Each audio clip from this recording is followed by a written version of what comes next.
धर्मेंद्र यांचं निधन 24 नोव्हेंबर 2025 ला वयाच्या 89व्या वर्षी झालं. जन्म सहानेवाला लुधियाना पंजाब 8 डिसेंबर 1935 ला.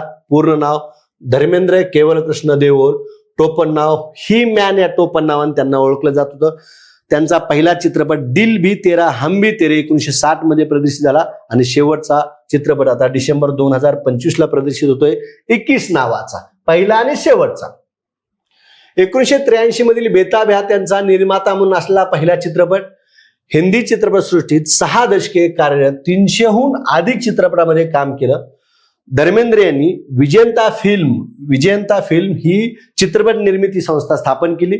राजस्थानमधील बिकानेर लोकसभा मतदारसंघातून भारतीय जनता पक्षाचे खासदार, बघा राजस्थानमधील बिकानेर बीजेपीचे खासदार आणि किती लोकसभा 15वी.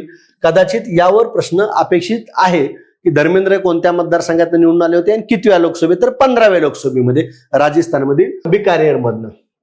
त्यानंतर धर्मेंद्र यांना ही मॅन म्हणजे ऍक्शन हिरो हे नाव 1966च्या सुपरहिट चित्रपट फूल और पत्थर नंतर मिळाले. या चित्रपटात धर्मेंद्र यांनी एक दृश्यात त्यांचा शर्ट काढला होता, तेव्हापासून त्यांना ही पदवी मिळालेली आहे.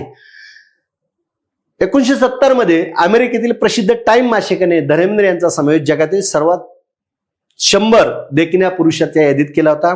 त्यांचे जे काही सुपरहिट चित्रपट आहेत हकीकत, फूल और पत्थर, सत्य काम, मेरा गाव मेरा देश, सीता और गीता, चुपके चुपके, शोले, प्रतिज्ञा, चरस, धर्मवीर, द बर्निंग ट्रेन, आपने. आता बघा 300 चित्रपटात काम केलंय, पण त्यांचे जे काही सुपर हिट आहेत तेच आपण या ठिकाणी पाहिलेत.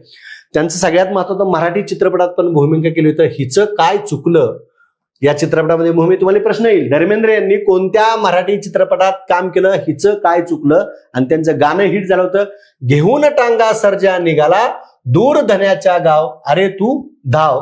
हे गाणं त्या ठिकाणी ह्या गाणं त्यांच्यावर चित्रित झालं होतं आणि त्यांना फिल्मफेअर पुरस्कार मिळाला 1997 ला.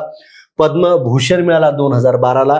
पुणे आंतरराष्ट्रीय चित्रपट महोत्सवातला जीवन गौरव देखील 2007 ला त्यांना मिळालेला आहे.